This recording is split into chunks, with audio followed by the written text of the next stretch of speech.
মধ্যবর্তী একটা অঞ্চল, সীমানাবর্তী একটা এলাকা।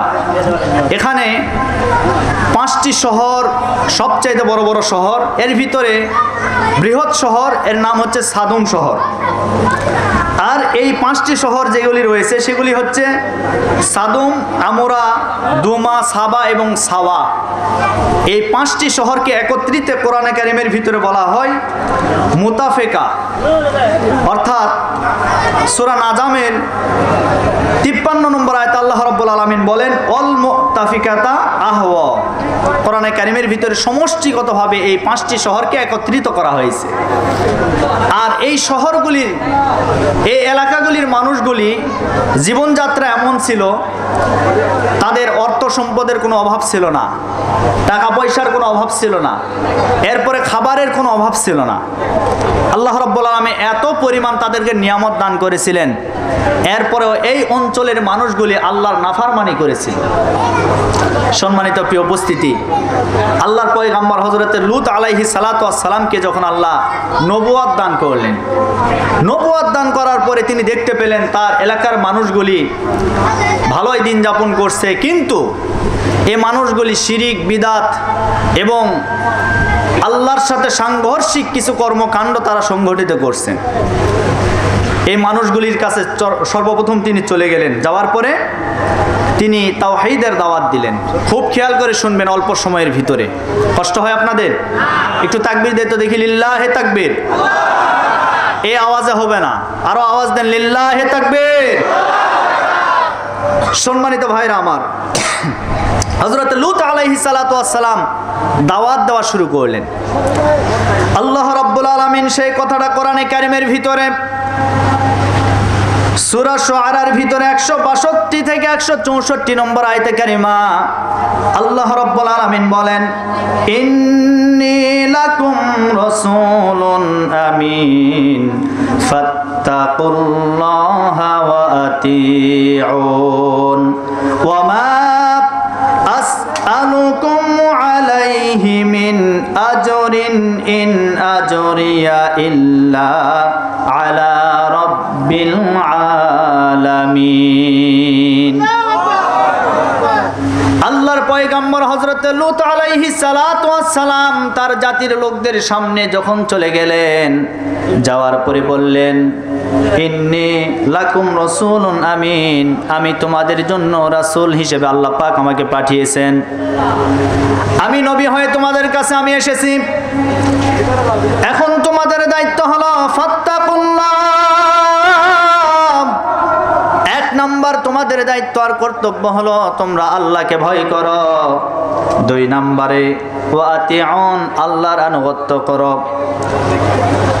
আল্লাহ রাব্বুল আলামিনের পরে বলেন, হযরত লূত আলাইহিস সালাতু ওয়াস সালাম তার জাতির লোকদের সামনে দাওয়াত দিতে গিয়ে বললেন, ওয়ামা আসআলুকুম আলাইহি মিন আজরিন ইন আজরিয়া ইল্লা আলা রাব্বিল আলামিন।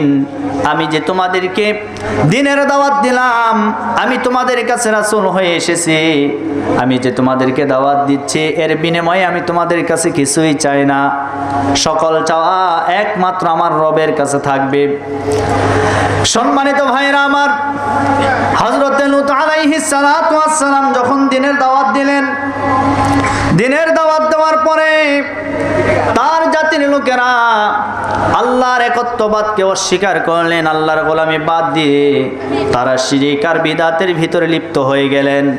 এক পর্যায়ে এই মানুষগুলি আল্লাহর পয়গম্বর হযরত লূত আলাইহিস সালাতু ওয়াস সালামের দাওয়াতকে প্রত্যাখ্যান করলেন।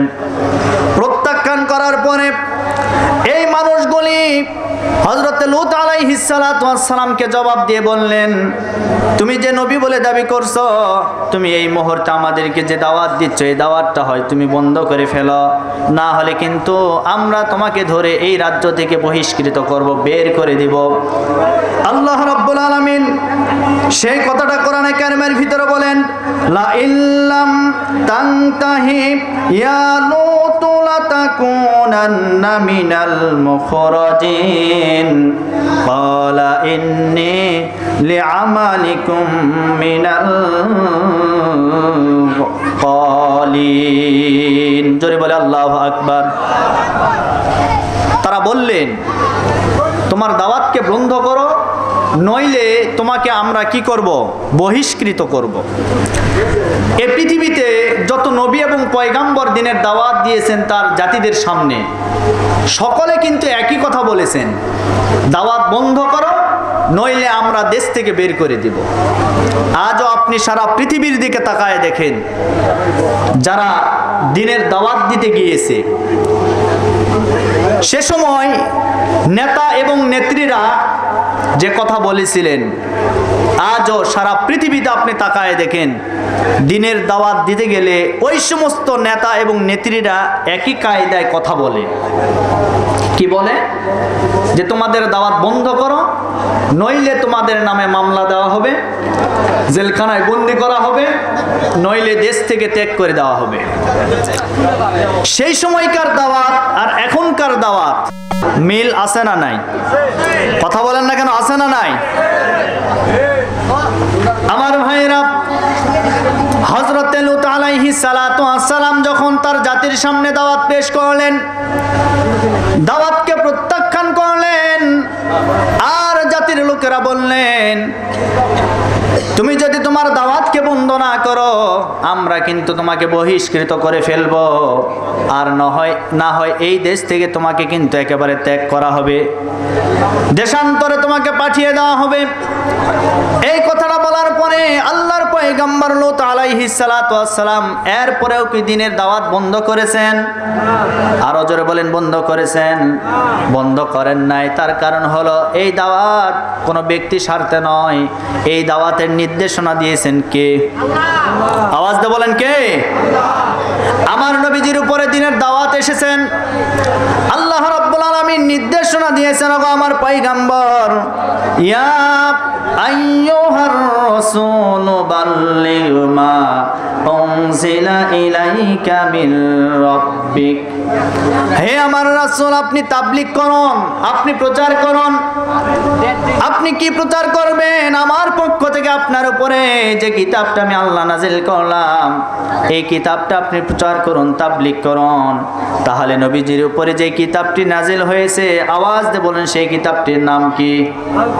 আরো জোরে বলেন। আজ যারা তাবলীগ করবে, প্রচার করবে, আমরা যারা দিনের দাওয়াত দিয়ে বেড়াই বিভিন্ন জায়গায়, আমাদেরকে দাওয়াত দিতে গেলে একটি কিতাব থেকে দাওয়াত দিতে হবে। আওয়াজ দিয়ে বলুন তার নাম কি? আওয়াজ দিয়ে বলেন তার নাম কি? কোরআনের দাওয়াত দিতে হবে। সে সময় নবী এবং পয়গম্বরেরা দিনের দাওয়াত দিতে গিয়ে বাধার সম্মুখীন হয়েছেন। আজ যদি আপনি ওই নবী এবং রাসূলদের দাওয়াত দিতে যান, আপনার উপরেও বাধা আসবে, আপনার উপরে হামলা আসবে, মামলা আসবে। কিন্তু এই হামলা মামলার ভয় দুনিয়ার কোনো আলিমরা কখনো ভয় পাবে না। ঠিক কিনা বলেন? আজকে আমরা দেখেছি বাংলাদেশের জমিনে গত কয়েকদিন আগেকার একটি ঘটনা, বাংলাদেশের একটি জেলা কুষ্টিয়ার দৌলতপুর থানায় আমাদের বাংলাদেশের একজন মুফাসসির, তার নাম সাদিকুর রহমান আজহারি ভাই, উনি তাফসিরুল কোরআন মাহফিলে উঠেছেন। স্টেজে ওঠার পরে এক নেতা মাইক নিয়ে বক্তব্য দিচ্ছে, আমি হলাম সাবেক চেয়ারম্যান, আপনারা কেউ এই জায়গায় রাজনীতির কোনো বক্তব্য দিবেন না, আপনারা কোরআন থেকে কথা বলবেন। এই কথা বলার পরে তিনি বলেছেন আমি যা বলবো সেটাই করতে হবে। এই কথাটা শোনার পরে একজন শ্রোতা প্রতিবাদ করেছে, চেয়ারম্যানের এত সাহস, সে ওই শ্রোতাকে মারধর করার জন্য স্টেজ থেকে নিচে নেমে গেছে।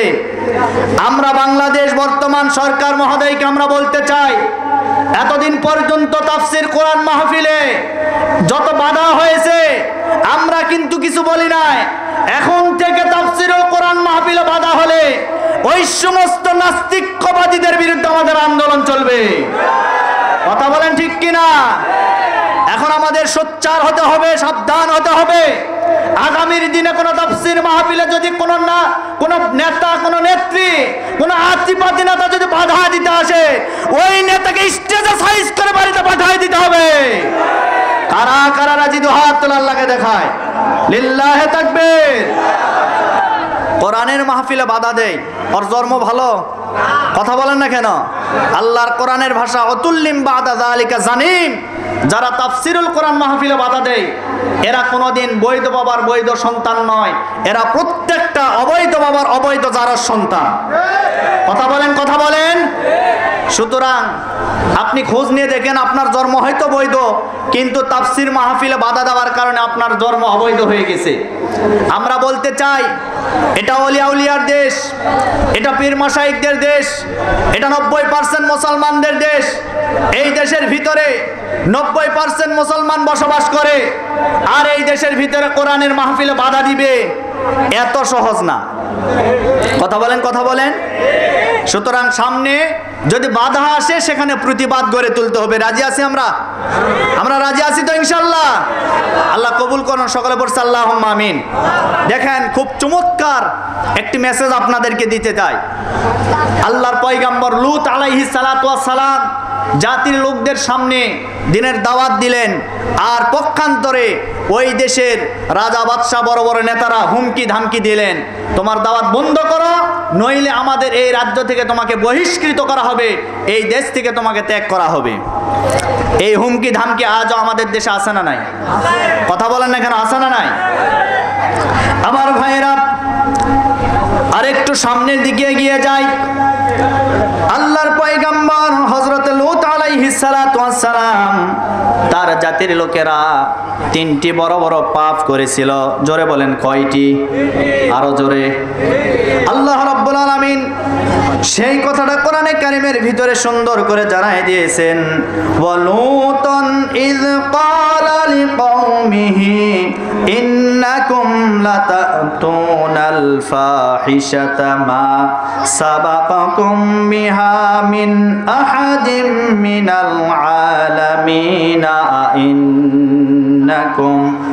আইন্নাকুম লাতাতুনার রিজালা ওয়া তাকতুনাস সাবিলা ওয়া তাতুনা ফি নাদিকুমুল মুনকার ফামা কানা জাওয়াবা কওমিহি ইল্লা আন ক্বালু উতিনা বিআযাবিল্লাহি ইন কুনতা মিনাস সাদিকিন।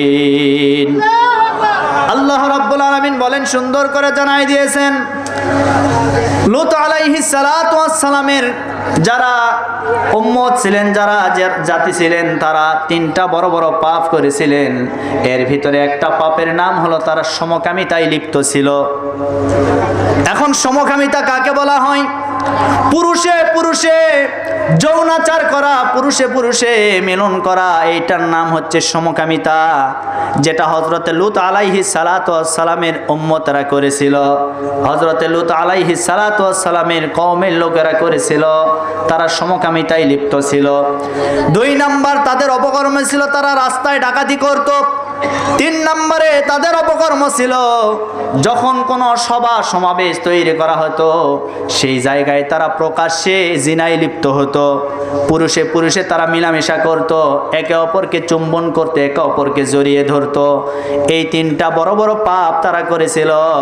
আল্লাহর পয়গম্বর লূত আলাইহিস সালাতু ওয়াস সালাম বলেছিল, ও জাতির লোকেরা, তোমরা এই কাজ থেকে বিরত হয়ে যাও, তোমরা এই কাজ থেকে বিরত হয়ে যাও। এটা জঘন্যতম পাপ কাজ, তোমরা এই কাজ করবা না। এক আল্লাহকে ভয় করো, ফাত্তাকুল্লাহা ওয়া আতিউন, আল্লাহকে ভয় করো আর আল্লাহর আনুগত্য করো।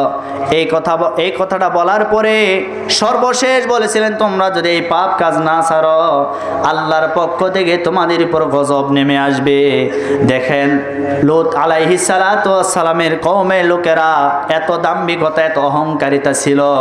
তারা বলেছিল, তুমি যদি সত্য নবী হয়ে থাকো, তুমি যে বললে আমাদের উপর গজব নেমে আসবে, তুমি আগে গজবটা নিয়ে এসে দেখাও। নাউজুবিল্লাহ বলবেন না? লূত আলাইহিস সালাতু ওয়াস সালাম বললেন, তোমরা যদি এক আল্লাহকে বাদ দিয়ে এই সমকামিতা পাপের মতো জঘন্যতম পাপে যদি লিপ্ত হয়ে যাও, আমি তোমাদেরকে সাবধান করলাম, তাহলে তোমরা যদি এই পাপ কাজ করতে থাকো, তোমাদের উপর আল্লাহর গজব নেমে আসবে, আল্লাহর আযাব নেমে আসবে। সে সময় কিন্তু আমি কোনো রক্ষা করতে পারবো না। তার জাতির লোকেরা বলেছিল, আপনি যদি সত্যি নবী হয়ে থাকেন, তাহলে আপনি আমাদের উপরে গজবটা নিয়ে এসে দেখান। এখন আপনাদেরকে আমি বলতে চাই, তারা যদি ওই মুহূর্তে তওবা করে ফিরে আসতো, আল্লাহর প্রতি যদি ঈমান আনতো, বলেন তো আল্লাহ কি তওবা কবুল করতেন কি করতেন না? আরো জোরে বলেন। আল্লাহ বলেন, এই পৃথিবীতে যত পাপী বান্দা হোক না কেন, কেউ যদি আমার প্রতি একটা বার তওবা করে, আমি আল্লাহ রব্বুল আলামিন তার তওবা কবুল করে নিয়ে তাকে মাফ করে দিব। শুধু মাফই করব না, আরো তার জন্য নিয়ামত বৃদ্ধি করব। আল্লাহ রাব্বুল আলামিন বলেন, ফাকুল তুস্তাগফিরু রাব্বাকুম ইন্নাহু কানা গফফারা ইরসিলিস সামাআ আলাইকুম মিদরারান ওয়া ইউমদিদুকুম বিআমওয়ালিন ওয়া বানিনা ওয়া ইয়াজআল লাকুম জান্নাতিন ওয়া ইয়াজআল লাকুম আনহারা। চিৎকার মেরে বলে আল্লাহু আকবার। আল্লাহ রাব্বুল আলামিন বলেন, যারা তওবা করবে, যারা আমি আল্লাহর রাস্তায় ফিরে আসবে, তাদের তওবা আমি আল্লাহ কবুল করে নিব। আর তওবা কবুল করে নিয়ে আমি আল্লাহ তাদের জন্য আসমান থেকে অজস্র ধারায় বৃষ্টি নাজিল করব। এই বৃষ্টি দ্বারা তারা কি করবে? এই বৃষ্টির দ্বারা আমি তাদের জন্য অসংখ্য নিয়ামত রাজি দান করব। এই বৃষ্টির পানি দ্বারা আমার বান্দারা ফসল উৎপন্ন করবে, সেই ফসল থেকে আমি তাদের জন্য খাবারের উৎস তৈরি করে দেব। আজকে আমরা জমিতে ধান লাগিয়েছি, এই ধানটা আপনি দেখবেন, এই যে আমাদের যে মৌসুম চলছে, আমরা কোনোদিন কেউ সেচ দ্বারা আমরা ধান উৎপন্ন করি নাই। এই মুহূর্তে আল্লাহর আসমানের দ্বারা ধানগুলি উৎপন্ন হচ্ছে। আল্লাহ বলেন, ওই ধানটা আমি উৎপন্ন করে দেব। শুধু উৎপন্ন করে দেবই না, ওই ধান থেকে চাল হবে, চালগুলি আমার বান্দারা খাবে। আর ধান থেকে যে খড়গুলি হবে, ওই খড়গুলি খাবে গরু এবং ছাগল। গরু ছাগল খেয়ে তারা মোটা তাজা হয়ে যাবে। এর দ্বারা লাভ কি হবে? আল্লাহ বলেন, ও বানিনা ওয়া ইয়াজআল লাকুম, আমি তাদের জন্য সন্তানাদি বৃদ্ধি করে দেব। আমার প্রিয় বন্ধুগণ, আল্লাহ বললেন আমি তাদের নিয়ামত দান করব, তাদের সন্তানাদি দান করব। আর সর্বশেষ, ওয়া ইয়াজআল লাকুম জান্নাতিন ওয়া ইয়াজআল লাকুম আনহারা, আমি আল্লাহ সর্বশেষ তাদেরকে একটা জান্নাত দান করে দিব। সেটা কোন জান্নাত? আনহার। আল্লাহ বলেন, যে জান্নাতের তলদেশ দিয়ে অসংখ্য হাজার হাজার নদী প্রবাহিত হতে থাকবে। নাহার মানে একটা নদী, আর আল্লাহ বলেন আনহার, এখানে বহু বচন দিয়েছেন, একটা নয় দুইটা নয়, অসংখ্য নদী প্রবাহিত হতে থাকবে ওই জান্নাতের তলদেশ দিয়ে। এখন আপনাদের কাছে আমি প্রশ্ন করতে চাই না? আরো জোরে বলেন, চাই কি চাই না? আমার ভাইরা, সে জান্নাত পেতে গেলে আল্লাহর শুকরিয়া আদায় করার দরকার আছে না নাই? জোরে বলেন, তওবা করার দরকার আছে না নাই? আমরা তওবা করব আল্লাহর প্রতি। আর আমি আপনাদেরকে যে কথা বোঝানোর চেষ্টা করতেছিলাম, হযরত লূত আলাইহিস সালাতু ওয়াস সালামের কওমের লোকেরা এত আরাম আয়েশে ছিলেন, তারা কোনোদিন দুঃখ দুর্দশা বুঝতে পারে নাই। সেই অঞ্চলগুলি উর্বর অঞ্চল ছিল, তারা যা লাগাইতো সেই ফসলগুলি তারা উৎপন্ন করতে পারত। তাদের খাবারের কোনো অসুবিধা ছিল না, কোনো কিছুরই অসুবিধা ছিল না। যার কারণে আল্লাহর একত্ববাদ ভুলে গিয়ে তারা মূর্তি পূজা শুরু করে দিয়েছে। এমনকি তারা সমকামিতা, জঘন্যতম পাপ নামক এই কাজটি তারা করার সাহস পেয়েছে। আমার প্রিয় বন্ধুগণ, আমার ভাইরা, তারা যে পাপ করেছে, এই পাপটা এমন পর্যায়ে চলে গিয়েছে, তাদেরকে ধ্বংসের দ্বার প্রান্তে নেমে দিয়েছে। তারা ওই জায়গা থেকে কোনোদিন উত্তোলিত হতে পারে নাই, উঠতে পারে নাই। সুতরাং আমরা বলতে চাই, এই সমকামিতা পাপ, এটা আজও আমাদের বাংলাদেশে আছে না নাই? কথা বলেন না কেন?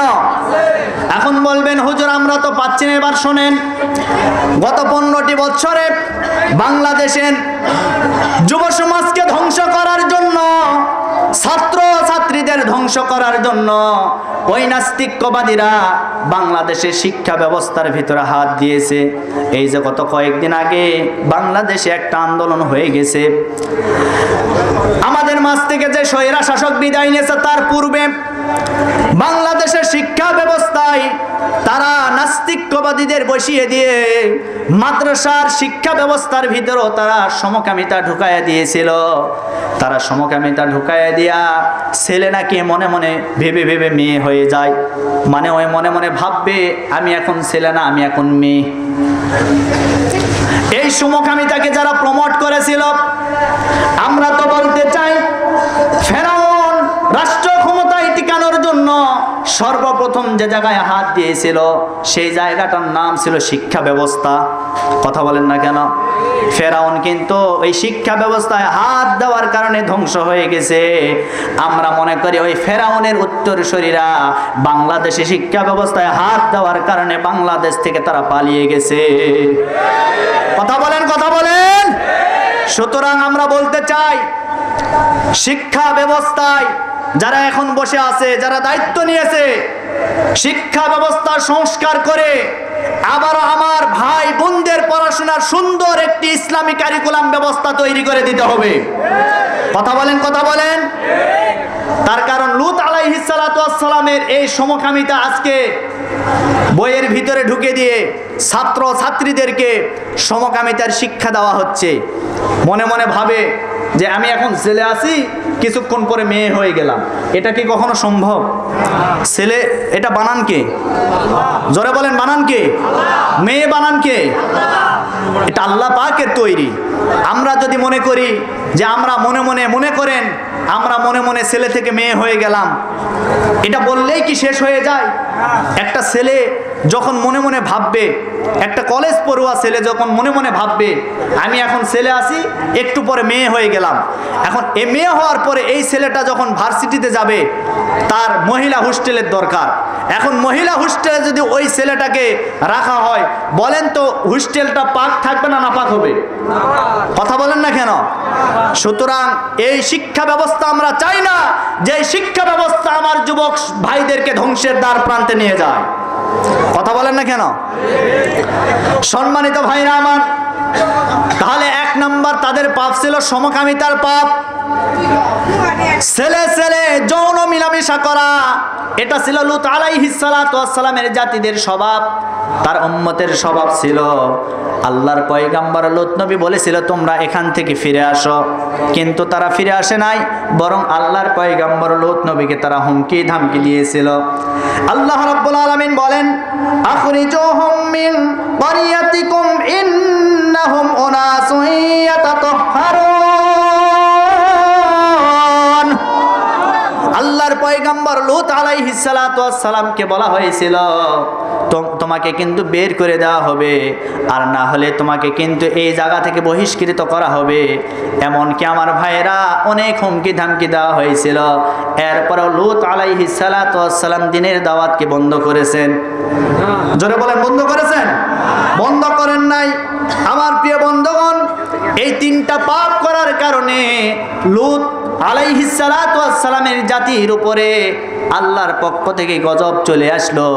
যে কথাটা তারা বলেছিল, আপনি যদি সত্যি আল্লাহর পয়গাম্বর হয়ে থাকেন, আল্লাহর পক্ষ থেকে যদি রাসূল হয়ে থাকেন, তাহলে আপনি গজবটা আমাদের উপরে নিয়ে এসে দেখান, তাহলে আমরা বুঝবো যে আপনি সত্যি রাসূল। এই কথা বলার পরে কিছুদিন পার হয়ে গেল। যাওয়ার পরে আমার ভাইরা, আল্লাহ রাব্বুল আলামিন তার আসমান থেকে কয়েকজন ফেরেশতাকে মানুষের চেহারা দিয়া সর্বপ্রথম পাঠায় দিলেন আমাদের জাতির পিতা ইব্রাহিম আলাইহিস সালাতু ওয়াস সালামের কাছে। জোরে বলেন, আমাদের জাতির পিতার নাম কি? জোরে বলেন, জোরে বলেন, আরো জোরে। আমাদের জাতির পিতা ইব্রাহিম, কোনো সন্দেহ আছে? এতদিন আমরা যা করেছি ভুল করেছি, আর ভুল করতে কথা বলেন না কেন? মনে রাখতে হবে, মুসলমানদের জাতির পিতা একজনই হতে পারে, অন্য কোন ব্যক্তি মুসলমানদের জাতির পিতা হতে পারে না। ইব্রাহিম আলাইহিস সালাতু ওয়াস সালামের বাড়িতে গেলেন কয়েকজন ফেরেশতা মানুষের চেহারা ধারণ করে। যাওয়ার পরে ইব্রাহিম আলাইহিস সালাতু ওয়াস সালাম তাদেরকে মানুষ ভেবে তাদেরকে সম্মান জানানোর জন্য করলেন কি, একটা বাছুরকে জবাই করলেন। জবাই করার পরে সেটা ভুনা করলেন। ভুনা করার পরে ওই কয়েকজন মেহমানের কাছে তিনি পরিবেশন করলেন। তার মানে ইব্রাহিম আলাইহিস সালাতু ওয়াস সালামের একটা সুন্নাত ছিল মেহমানদারি করা। মেহমান দেখলে তিনি খুশি হতেন। সুবহানাল্লাহ কোন। আজ আমরা এমন উম্মত হয়ে গেছি, মেহমান আসলে আমরা আরো মন খারাপ করি। কথা বলেন না কেন? যদি মেহমান আসে মন খারাপ, এরপরে যদি তিরমুনি বাজারে ফোন দিয়ে যদি বলে যে ভাই আমি আপনার বাড়িতে দুপুরবেলা আসতেছি, যদিও থাকে বাড়িতে তারপরে বলবে আমি বাড়িতে নাই। এরকম চরিত্র আমাদের আছে না নাই?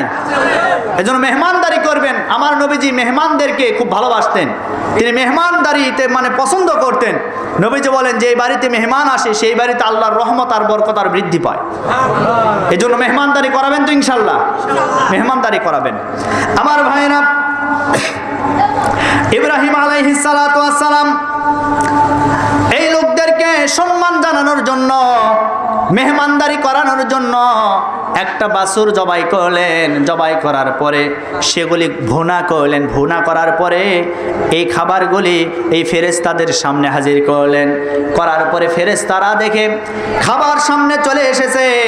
ইব্রাহিম আলাইহিস সালাতু ওয়াস সালাম মনে করেছিল এগুলি হয়তো মানুষ এই কারণে খাবার দিয়েছে, কিন্তু তারা তো স্পর্শ করে না, খায় না।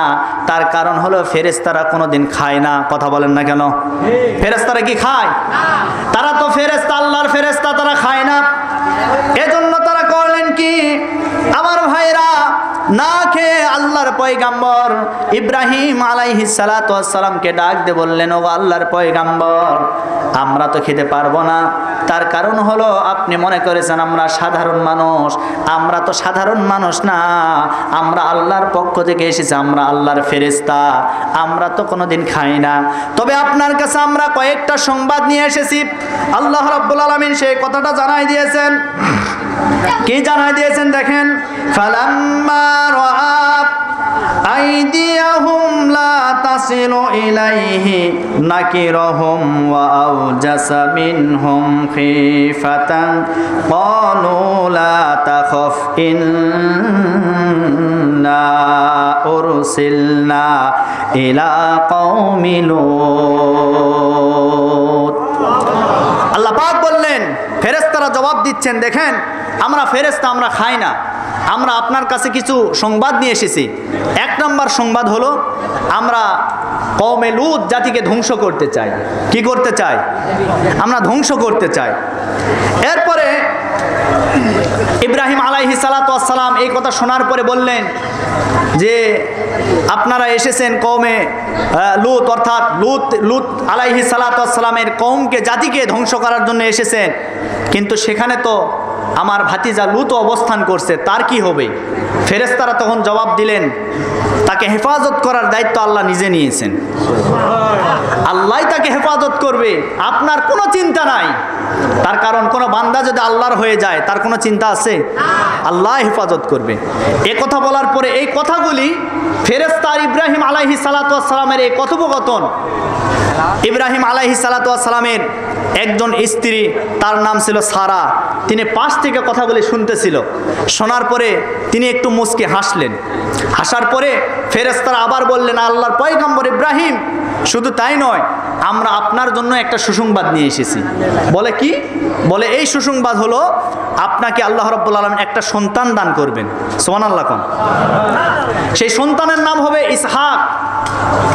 সেই সন্তানের গর্ভ থেকে আবার আসবে, এরপরে হলো ইয়াকুব। ইয়াকুবের গর্ভ থেকে আবার আসবে অন্যান্য নবী রাসূল, যেমন ইউসুফ। কি বলেন আপনারা? এইরকম নবী রাসূলেরা আসবে। এই সুসংবাদ আপনাকে দিতে এসেছি। তখন ইব্রাহিম আলাইহিস সালাতু ওয়াস সালাম বললেন, এই বৃদ্ধ বয়সে এই কাজ কেমনে সম্ভব? বলেন তো, আল্লাহ কি এটা পারবে? কথা বলেন না কেন? বিবি সারাও বলছেন, আমরা তো বয়স, আমাদের তো বয়স হয়ে গেছে, এই বৃদ্ধ বয়সে আপনি আমাদেরকে এই সন্তানের সুসংবাদ দিচ্ছেন, মানুষ তো আমাদেরকে খারাপ বলবে। বললেন, আল্লাহ সব কিছু পারে, আল্লাহ যদি দেয় এটা সমস্যা কি? কোনো সমস্যা আছে? আমার ভাইয়েরা, এই কথা বলার পরে ফেরেশতারা বললেন, আপনি আপনাকে সুসংবাদ দিলাম, সন্তানের সুসংবাদ দিলাম, আল্লাহ আপনাকে সন্তান দান করবে, কোনো অসুবিধা নাই। এই গল্পটা এখন বাদ দিয়ে দিলাম। এখন চলেন লূত আলাইহিস সালাতু ওয়াস সালামের গল্পের দিকে। ফেরেশতারাই বলছে তাদেরকে তো আমরা ধ্বংস করব, তার কারণ তারা সীমা লঙ্ঘন করেছে, তারা হঠকারিতা করে আল্লাহর পয়গম্বর লূত নবীকে তারা মেনে নিতে পারে নাই। পক্ষান্তরে তারা বড় বড় পাপ করেছে। একটা পাপ হলো সমকামিতা, 2 নাম্বার তারা রাস্তায় ডাকাতি করত, আর 3 নাম্বারে পাপ হলো সভা সমাবেশের ভিতরেও তারা জিনা করত, একে অপরের মাঝে তারা আলিঙ্গন করত। এই 3টা বড় বড় অপরাধের কারণে আমরা তাদেরকে ধ্বংস করে ফেলব। এইবার ফেরেশতারা ইব্রাহিম আলাইহিস সালাতু ওয়াস সালামকে এই কথা বলার পরে ফেরেশতারা আবার চলে গেলেন হযরত লূত আলাইহিস সালাতু ওয়াস সালামের বাড়িতে। এখন ফেরেশতারা এখনো কিন্তু ফেরেশতার পরিচয় দেয় নাই, তারা কিন্তু মানুষ রূপে লূত আলাইহিস সালাতু ওয়াস সালামের বাড়িতে চলে গেলেন।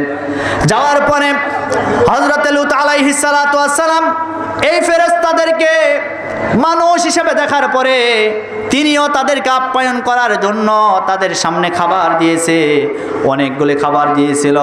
এক পর্যায়ে ওই ফেরেশতারা খাবার সামনে নেওয়ার পরে তারা স্পর্শ করে না, তারা তো খায় না, তার কারণ ফেরেশতারা কোনোদিন খাবার গ্রহণ করে না।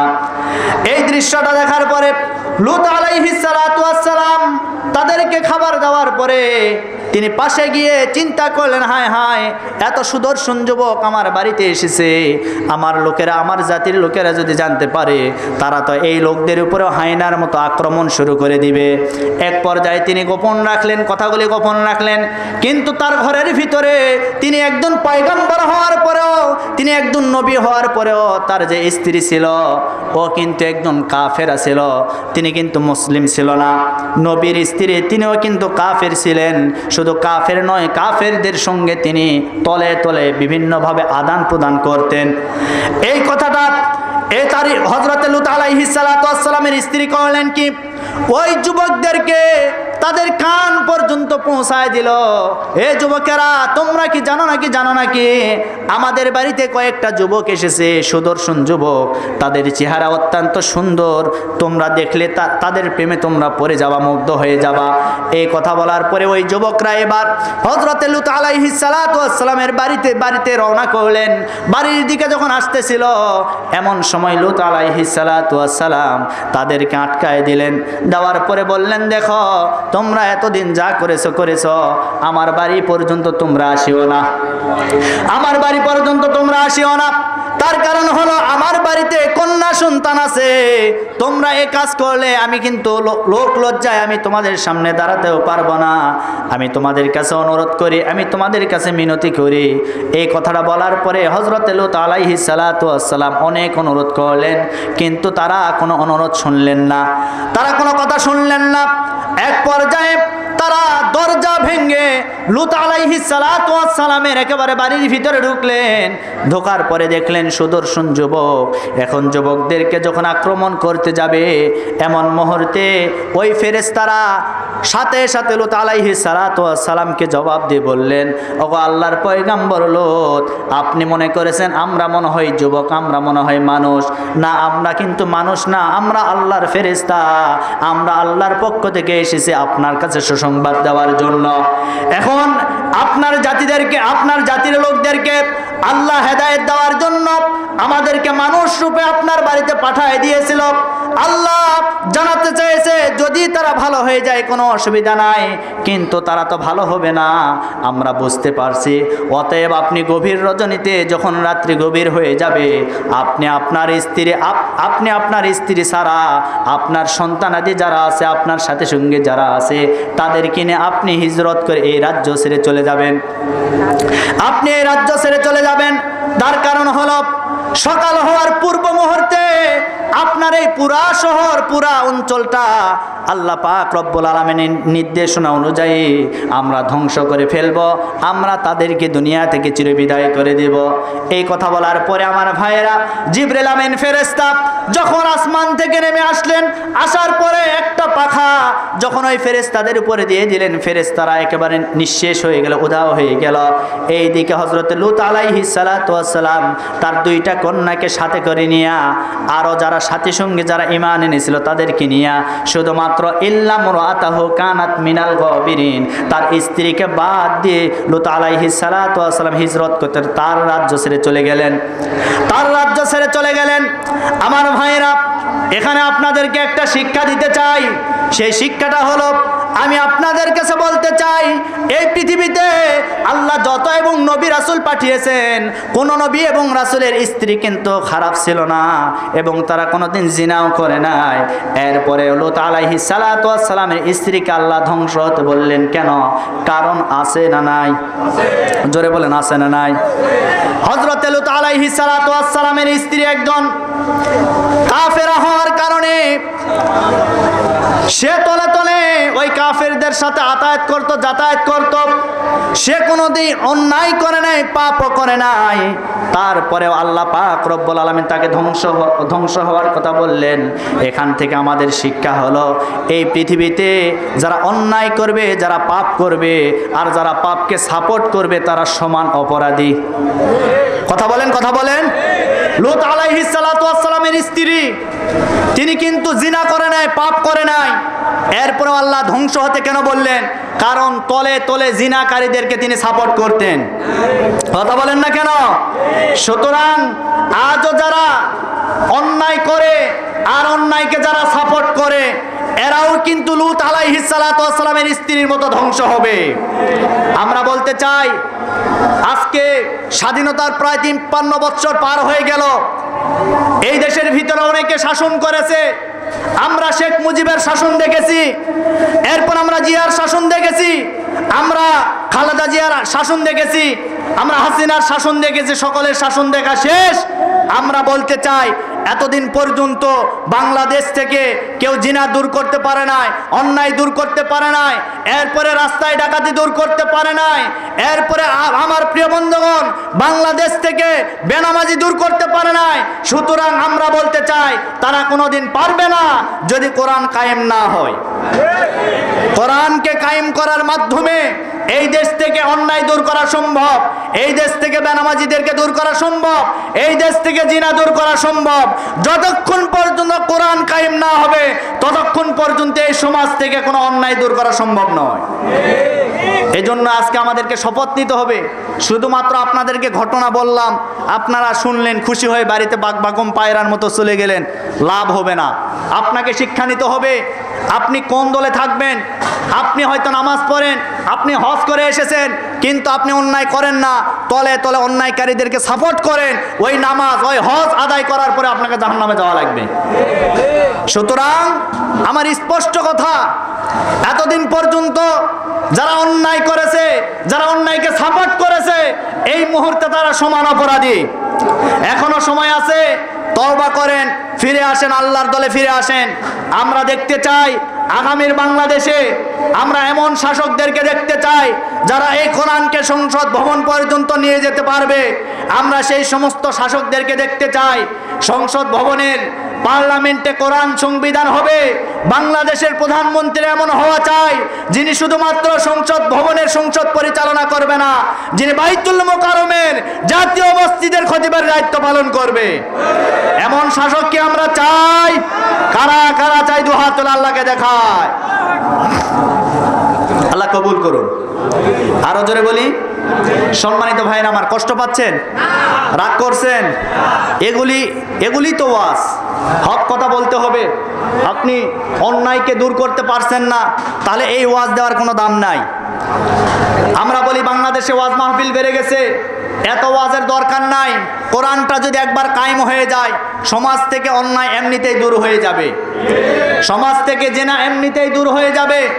আজকে আপনি জিনার ওয়াজ করছেন, আপনি একটা ঘটনা বলি আপনাদেরকে, আপনি বিড়ালের সামনে আপনি বলছেন ওই যে শুটকির বয়াম আছে, বয়ামের ঢাকনা খুলে রেখেছেন, রাখার পরে আপনি বিলাইকে বলছেন যে বিড়াল ওই জায়গায় যাওয়া যাবে না, যদি যাও তোমাকে 5টা মার দিব, এরপরে তোমাকে বন্দি করে রাখবো, তোমাকে বিভিন্ন কায়দায় নির্যাতন করব, খবরদার ওই জায়গায় যাওয়া যাবে না।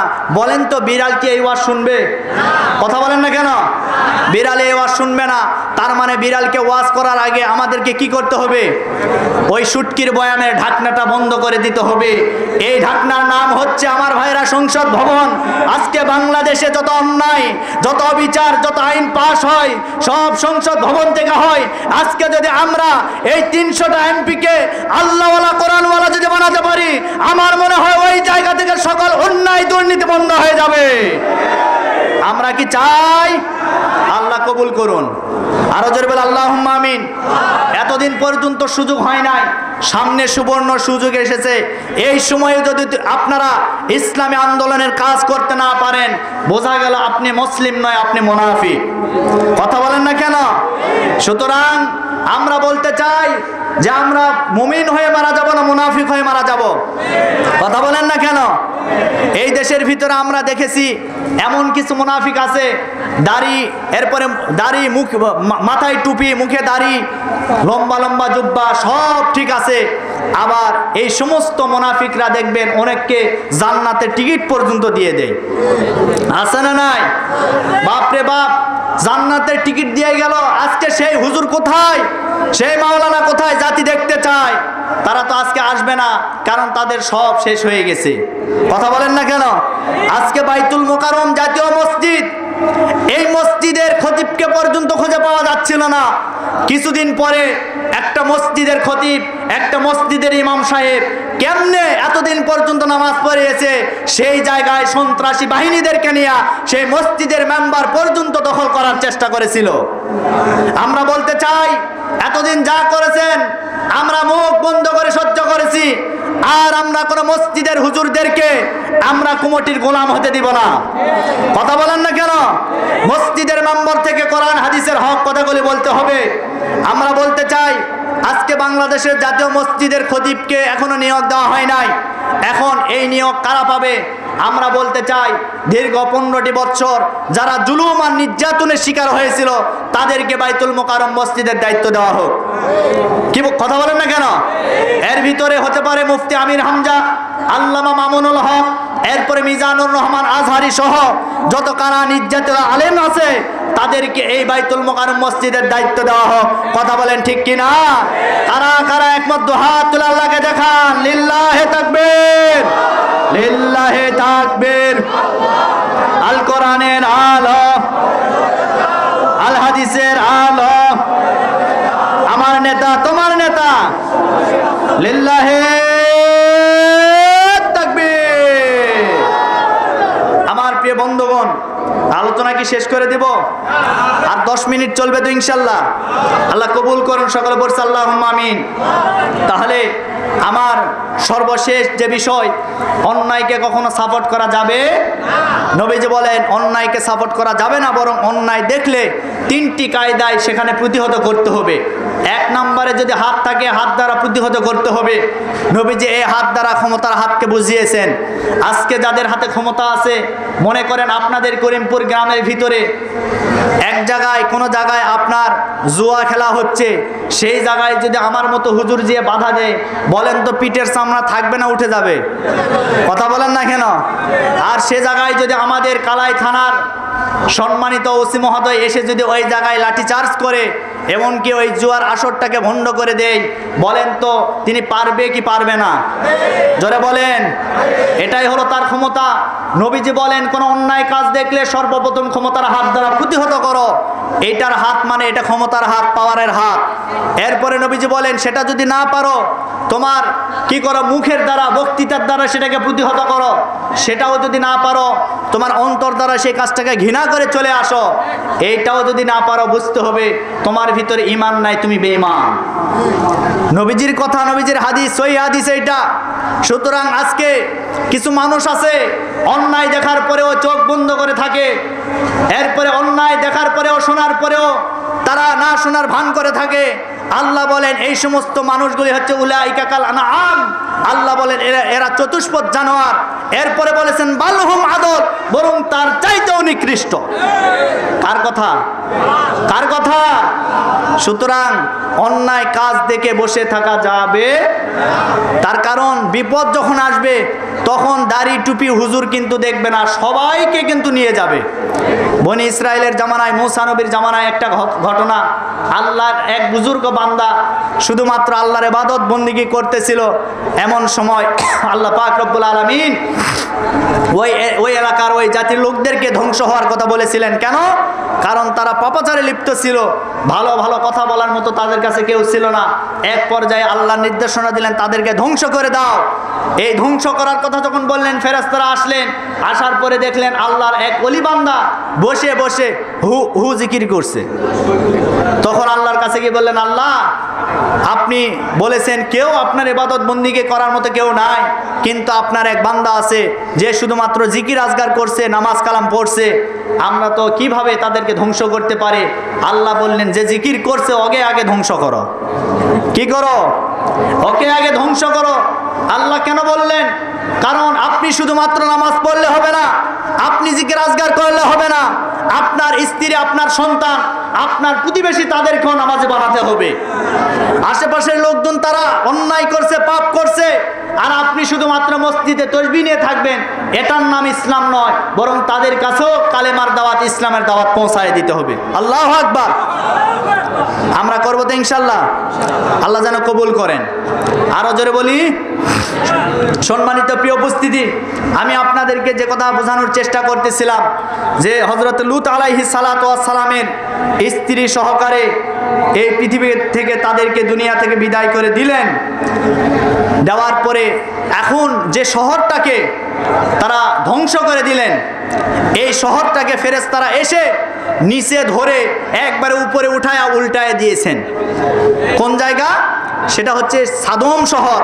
এই শহরটা বাইতুল মুকাদ্দাস, মসজিদ, আমাদের যে প্রথম কিবলা, সেটার নাম কি? জোরে বলেন। এই বাইতুল মুকাদ্দাস আর জর্ডানের মধ্যবর্তী জায়গা, এটা ছিল বর্ডার এলাকা। এই জায়গা আল্লাহ রাব্বুল আলামিন ধ্বংস করে দিয়েছেন সমকামিতার পাপের কারণে। এমনভাবে ধ্বংস করে দিয়েছেন, উল্টিয়ে দিয়েছেন। দেওয়ার পরে এই জায়গায় আর তেমন কোনো ফসলাদি উৎপন্ন হয় না। এমনকি এই জায়গায় একটা সাগর তৈরি হয়েছে, সেই সাগরের নাম হচ্ছে মৃত সাগর। কি সাগর বলেন তো? মৃত সাগর, ডেড সি যাকে বলা হয়। এই মৃত সাগরে মাছ হয় না, ব্যাঙ হয় না, সাপ হয় না, কিছুই বেঁচে থাকতে পারে না। যারা যায় তারাই শুধু মারা যায়। এটা ছিল আল্লাহর গজব। এটা ছিল আল্লাহর কি? আচ্ছা, এই গজবটা আল্লাহ এই কোরআনে কারিমের ভিতরে কেন বর্ণনা করেছেন বলেন তো দেখি? কেউ বলতে পারবেন কেন করেছেন? এবার শুনেন জবাবটা। এজন্য করেছে, আমার আপনার নবী যখন মক্কাতে কালেমার দাওয়াত দিতে গিয়ে কাফেরদের সামনে যখন জুলুম আর নির্যাতনের শিকার হয়েছিল, সেই সময় আল্লাহ ওই কাফেরদেরকে জবাব দেওয়ার জন্য এই আয়াতগুলো আল্লাহ নাজিল করেছে। আল্লাহ তাদেরকে বলেছিলেন, তোমরা সাবধান হয়ে যাও, তোমরা হুঁশিয়ার হয়ে যাও, এটা তো তোমাদের এই এলাকা, তোমাদের পার্শ্ববর্তী এলাকা। তোমরা এই জর্ডান এবং বাইতুল মুকাদ্দাসের এই মধ্যবর্তী জায়গার দিকে লক্ষ্য করে দেখো, তাদেরকে আমি আল্লাহ কি করেছি। তোমরা একটাবার লক্ষ্য করে দেখো। তাদেরকে শিক্ষা দেওয়ার জন্য আল্লাহ রাব্বুল আলামিন এই আয়াতগুলি নাজিল করেছেন। কিন্তু তারা কি শিক্ষা নিয়েছে? কথা বলেন না কেন? বরং নবীজিকে আরো যত জুলুম আর নির্যাতন করা দরকার, সকল জুলুম আর নির্যাতনের শিকার করেছিলেন। কথা বলেন ঠিক কিনা? সুতরাং দিনের দাওয়াত দিতে গেলে নবীজির উপরে জুলুম নির্যাতন হয়েছে, আমার আপনার উপরে আসবে, এটাই স্বাভাবিক। কথা বলেন ঠিক কিনা? আমার ভাইরা, আমার নবীজি দিনের দাওয়াত দিতে গিয়ে কাফের বেঈমানদের রোশানলে পড়ে গিয়েছিল।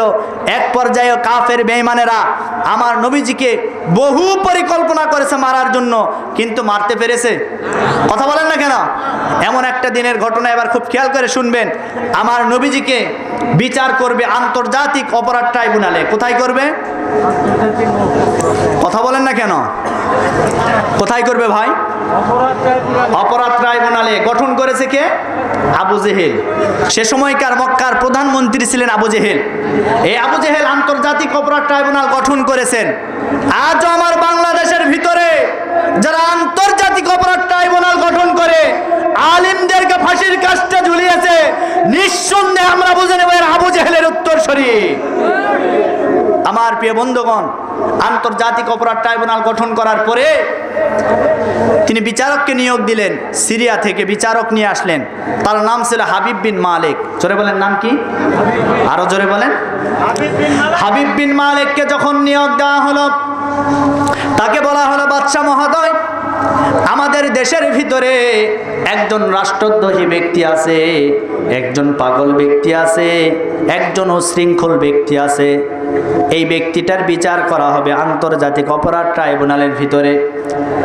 এইবার হাবিব বিন মালিককে যখন এই খবরটা দেওয়া হলো, হাবিব বিন মালিক 12,000 সৈন্য নিয়ে আমাদের নবীজির বিচার করার জন্য মক্কাতে রওনা করেছেন। এই 12,000 সৈন্য নিয়ে যখন আমার নবীজির বিচার করার জন্য চলে আসবেন, প্রতিমধ্যে আমার নবীজির নামে অনেক কথাগুলি তিনি শুনতে পেয়েছেন। আমার নবীজিকে বলা হয়েছে পাগল, আমার নবীজিকে বলা হয়েছে মাজনুন, এরপরে কাজ্জাব, মিথ্যাবাদী, এরপরে সাহির তথা জাদুকর, আরো কত কি বলা হয়েছে। এই কথাগুলি হাবিব বিন মালিক শুনতেছিল আর মক্কার দিকে রওনা করতেছিল। এক পর্যায়ে আমার নবীজিকে বিচার করার জন্য, আমার নবীজিকে অপমান করার জন্য আবু জেহেল 2টা চেয়ার তৈরি করেছিল। একটা স্বর্ণের চেয়ার আর একটা রূপার চেয়ার। এই কথা বলে কে? কথা বলেন না। কষ্ট হয়? কষ্ট হয়? চলবে তো, চলবে ইনশাল্লাহ। আমার ভাইয়েরা, 2টা চেয়ার তৈরি করেছিল আবু জেহেল, একটা স্বর্ণের চেয়ার আর একটা রূপার চেয়ার। আবু জেহেলের ইচ্ছা স্বর্ণের চেয়ারে বিচারক হাবিব বিন মালিক বসবে, আর রূপার চেয়ারে আমি আবু জেহেল, আমি সভাপতি বসবো। আবু জেহেলের ইচ্ছা আব্দুল্লাহর ছেলে মোহাম্মদকে এই বিচারকের সামনে দাঁড়িয়ে তাকে অপমান করব। এই ইচ্ছা নিয়ে, এই মনের ভিতরে বাসনা নিয়ে হাবিব বিন মালিককে আমন্ত্রণ জানিয়েছে। হাবিব বিন মালিক তার 12,000 সৈন্য সামন্ত নিয়ে এইবার মক্কার দিকে রওনা করেছে। মক্কার দিকে রওনা করার পরে যে জায়গায় আদালত সংগঠিত করেছিল, ওই জায়গায় পৌঁছানোর পরে হাবিব বিন মালিককে বলা হয়েছে, আপনি আমাদের বিচারক, সম্মানিত মানুষ, এই যে আপনার জন্য স্বর্ণের চেয়ার বরাদ্দ করা হয়েছে, এই জায়গায় আপনি বসে যান। হাবিব বিন মালিক যখন স্বর্ণের চেয়ারে বসলেন, আবু জেহেল রূপার চেয়ারে বসে আছেন। এদিকে আবু জেহেলের যে সেনাবাহিনী ছিল, পুলিশ প্রশাসন ছিল, তাদেরকে বলা হলো, তোমরা যাও আব্দুল্লাহর ছেলে মোহাম্মদ সাল্লাল্লাহু আলাইহি ওয়াসাল্লামকে তোমরা আমাদের কাছে হাজির করো, আসামিকে উপস্থিত করো। আমার নবীজিকে ডাকা হলো। আমার নবীজি আসতেছিল। আস্তে আস্তে হাবিব বিন মালিক আমার নবীজির চেহারার দিকে তাকিয়ে রইলেন। একেবারে কয়েকটা মিনিট নবীজিকে দেখতে থাকলেন। এক পর্যায়ে হাবিব বিন মালিক আমার নবীজিকে দেখার পরে মুগ্ধ হয়ে গেলেন।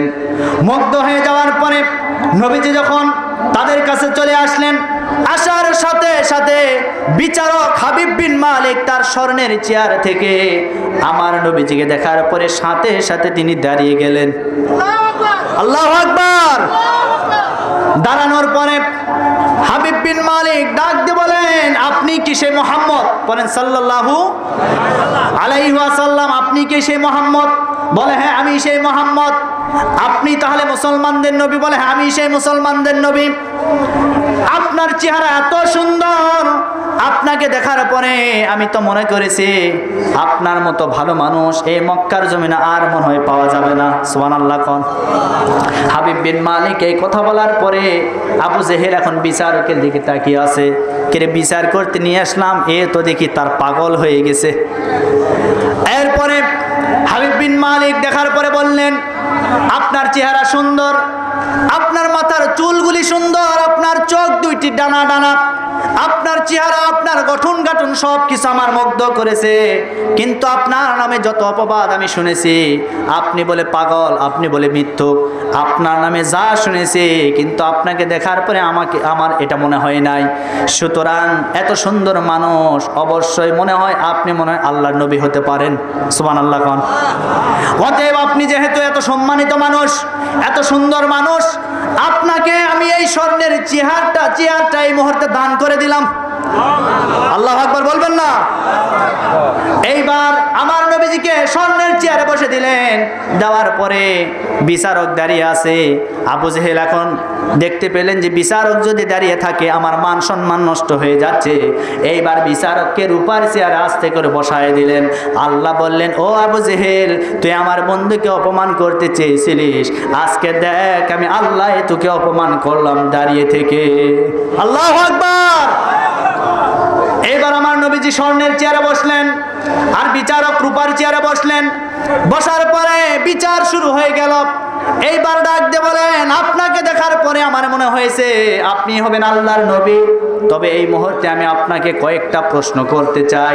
এই কয়েকটা প্রশ্নের যদি আপনি জবাব দিতে পারেন, অবশ্যই আমি আপনাকে নবী হিসাবে স্বীকার করব, আর আমার 12,000 সৈন্য সামন্ত নিয়ে আপনার হাতে হাত রেখে আমি কালেমা পড়ে মুসলমান হয়ে যাব।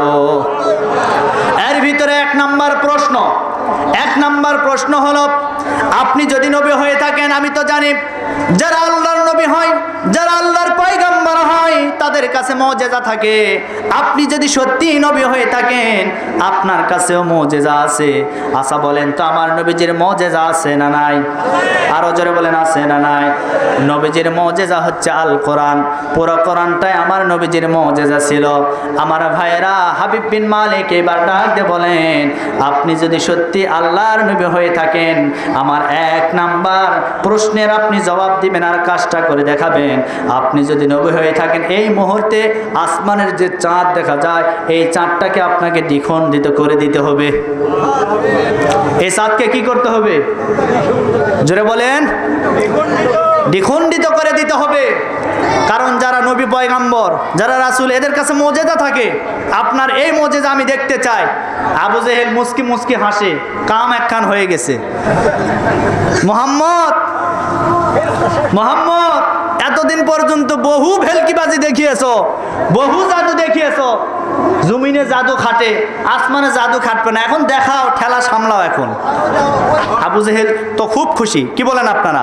আচ্ছা, আপনাদের কাছে আমার প্রশ্ন, বলেন তো, নবীজি পারবে কি পারবে না? যারা বলেন পারবে কি পারবে না? আমার নবীজি এবার বললেন, ঠিক আছে বিচারক মহোদয়, আপনি যেহেতু বলেছেন আমি অবশ্যই পারবো, তবে আপনি আমাকে কিছুক্ষণ সময় দেন। বলে সময় দেওয়া হলো। এবার জিবরিল আমিন ফেরেশতা এসে আল্লাহর নবীর কানে কানে বললেন, ইয়া রাসূলুল্লাহ, আপনার শাহাদত আঙ্গুলি শুধুমাত্র আকাশের দিকে ইশারা করবেন, ইশারা করতে দেরি হবে, আল্লাহ সাতকে 2 টুকরা করতে দেরি করবেন না। আল্লাহু আকবার। সত্যিই তাই, নবীজি তার শাহাদত আঙ্গুলি দ্বারা শুধু ইশারা করেছে, আল্লাহ আসমানের চাঁদকে 2 টুকরা করে দিয়েছে। এই মুজিজা দেখার পরে হাবিব বিন মালিক বললেন, 50% আপনি পাস করেছেন, আলহামদুলিল্লাহ পড়েন। আপনার কাছে আমি সর্বশেষ একটা প্রশ্ন করতে চাই। এই প্রশ্নের জবাব যদি আপনি দিতে পারেন, তাহলে আমি আমার 12,000 সৈন্য সামন্ত নিয়ে আমি কালেমা পড়ে মুসলমান হয়ে যাব। বললেন, ঠিক আছে, আপনি বলুন। বলে, আমি যে বাদশাহ, আমি যে এখন সিংহাসনে বসে আছি, আপনাকে বলতে হবে আমার মনের ভিতর কি বাসনা, আমার মনের অনুভূতি কি, এই মুহূর্তে আপনাকে বলতে হবে। আচ্ছা বলেন তো, এটা যদি আল্লাহ না বলায় তিনি কি বলতে পারবে? কিন্তু আল্লাহ তো তাকে সাহায্য করবেন। করবেন কি করবেন না? আল্লাহ সাহায্য করবেন।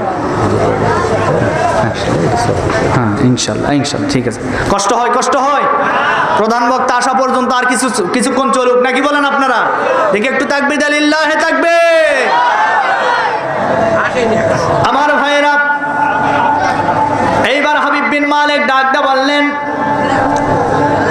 আপনি বলুন আমার মনের ভিতরে বাসনা কি, আমার মনের ভিতরে এই মুহূর্তে কি জল্পনা কল্পনা হচ্ছে, আপনাকে বলে দিতে হবে। এই কথা বলার পরে এইবার আমার নবীজির কাছে জিবরিল আমিন ফেরেশতা এসে ওহী নাজিল করলেন আর সমস্ত তথ্যগুলি জানাই দিলেন। দেওয়ার পর আমার নবীজি বললেন, আপনি বাদশা, আপনার মনের ভিতরে একটাই বাসনা, আপনার মনের ভিতরে একটাই আফসোস এই মুহূর্তে আমি দেখতে পাচ্ছি। আপনি যে বাদশা, আপনার চেয়ার এখন এই মুহূর্তে আপনার দখলে আছে, কিন্তু আপনি বারবার চিন্তিত হয়ে যান, আপনার কোনো ছেলে সন্তান নাই, আপনার একটা সন্তান আছে, সেটাও কন্যা সন্তান। এই কন্যা সন্তানটাও অসুস্থ, সুস্থ নয়। আপনার মনের ভিতরে বারবার চিন্তা হয়, আমি মারা গেলে আমার এই চেয়ারটা দখল করবে কে? এই চিন্তায় আপনি দিনরাত ঘুমাইতে পারেন না। হাবিব বিন মালিক এই কথাটা শোনার পরে খুশি হয়ে গেলেন, ডাক দিয়ে বলেন, আমার আর আপনার প্রতি বিশ্বাস স্থাপন করতে আর আমি সময় ক্ষেপণ করব না, সময় নষ্ট করব না। তার কারণ হলো এই খবরটা একজন পয়গাম্বর, একজন নবী ছাড়া অন্য দ্বিতীয় কেউ বলতে পারবে না। সুতরাং আপনি বলতে পেরেছেন, নিঃসন্দেহে আমি বিশ্বাস করে নিলাম আপনি হচ্ছেন আল্লাহর পক্ষ থেকে প্রেরিত রাসূল। এই মুহূর্তে আপনি আমাকে সহ আমার 12,000 সৈন্যকে কালেমা পড়ে মুসলমান বানায়া দেন। 12,000 সৈন্য সহ কালেমা পড়ে মুসলমান হয়ে গেলেন। মুসলমান হয়ে যাওয়ার পরে আমার ভাইরা আবু জেহেলকে ডাক দিয়ে বলেন, হে আবু জেহেল, কান খাড়া করে শুনে নাও, এতদিন পর্যন্ত আমার কাছে ভুলভাল অনেক তথ্য তুমি দিয়েছো, আর আমি ভুলের পথে থাকতে চাই না।